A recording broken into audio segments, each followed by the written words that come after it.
دا د امام صاحب تقوا ده. یو سړي باندې 100,000 روپۍ پورې دي، 100,000 درهم، 100,000 درهم پې پورې دي. سړی ورته په لاره په مخه ورغی. امام ابو حنیفه اتې پټ شو، په یو لاره تاو شو. امام صاحب ورپسې منډه کړې، د کلکې ونیوه. ملګري ولې؟ وی صاحب ستا یو 100,000 روپۍ په ما قرض دي او دې وخت کې را سره نشته، نو ما له حیا راځي چې د تا ته مخامخ شم. زه حیاء تا ته مخامخ کېدی نه شم، نو ځکه مې در نه سنګ وکړه چې کله هغه پیسې برابر شي بیا به درته راځم.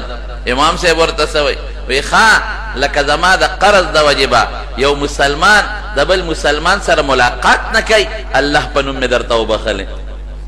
ځان له لسټونه جوړ کړي، فهرستونه د کوفې د ټولو فقراو، مساکینو او غریبانانو لسټونه جوړ کړي، او هغه لسټونو باندې به په کاسو دراهمو دنانیر ویشل.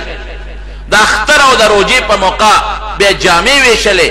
دومره تقوا ده په امام صاحب کې. د رمضان په میاشت کې، د رمضان په میاشت کې د تراویح نه پس به 2 رکعاته نفل کول.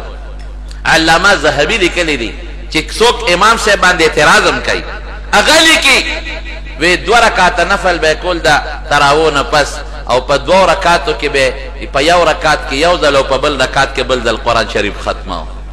دا د امام ابو حنیفه رحمت الله علیه تقوا ده. تقوا قسم په خدای زه حیران شم، دومره د شپې منځونه، د ورځې درسونه، د مسائلو استنباط استخراج، مالیاتو کې صدقه. تقوا څومره ده، الله نه یره څومره ده. د شپې بیبي وی وی د شپې چې به امام صاحب په مانځه ودرېده او مونږ نه به فارغ شو، نو دا ګیره به یې داسې ونیوله، خپله ګیره الله ته به ودرېد، ګیره به یې داسې ونیوله. یا الله یا الله اسره سره نشته پروردګار، الله ډېر کمزور یم، الله دغه سپینه ګیره مې درته مخامخ وسیله کړې ده. الله هېڅ نشته پروردګاره، دغه سپینه ګیره ده، سپینه ګیره.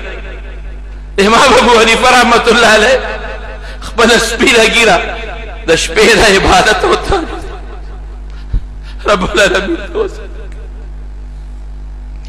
دا تقوا ده، دا تصوف دی. جاړي الله ته.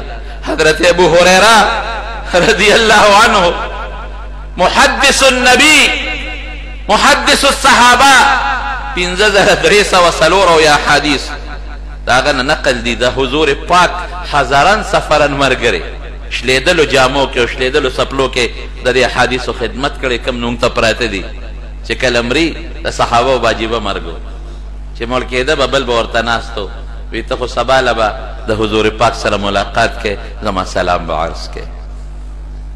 اقرأ علی النبی صلی الله علیه وسلم منی السلام، زما سلام وایا. صحابه به یو بل ته سلام. ابو هريره سوي جاړي، وفات وخت کې جاړي. مرګري ورته وی لږ ساعت پس د خپل محبوب سره ملاقات کیږي، لږ ساعت پس خپل محبوب له روانه زمونږ سلام بارس کې. ابو هريره سوي سفر ډېر زیاتو ګد دی، سامان کم دی، سامان کم نشته، سفر ډېر ګد دی. دا زمونږ کابر دی. قسم دې چې د امام صاحب تاریخ ته وګورم، زم خدای د جنت کم مقام کې به دې ناست دي، لیکن خپله پروردګار ته سپینه ډکه نیسي. یا الله اسم نشته خدای، دا سپین ډکې وي، دا سپین موږ څه کړي؟ موږ ځان ته به وګورو که نه، موږ څه وکړل؟ تصوف دې ته وایي چې شریعت ستا د باطن داسې نقشه وګرځي چې قدم په قدم ستا په زړه کې د الله خشیت او خوف پیدا شي، او د شریعت د ویښته برابر مخالفت چې ته وینې تاله به جړه راځي. نو حضرت امام محمد ابن حسن شیبانی رحمه الله نه چا تپوس وکړو، الله د سره څه وکړل؟ وی چې الله ته مخامخ شم ډېر زیات ویرېدم، الله ته به را سره څه کې؟ دا نقطه قابل غور ده. وی الله ما ته وی چې ای محمد ابن حسن ونه یریږي، فکر ونه کې. په دنیا کې مې ستا په زړه کې د خپل کتاب او د خپل محبوب پیغمبر د کتاب علم اچولی، او په کومه سینه کې چې د خپل کتاب او د خپل پیغمبر د کتاب علم واچوم، هغه سینه د جهنم د اور نه نه ډکوم. اور اوبه نه یو ځای کېږي. علم نور دی، نور د جهنم اور ظلمت دی. ظلمت رڼا او تیاره کوم ځای جمع کېږي؟ نه جمع کېږي.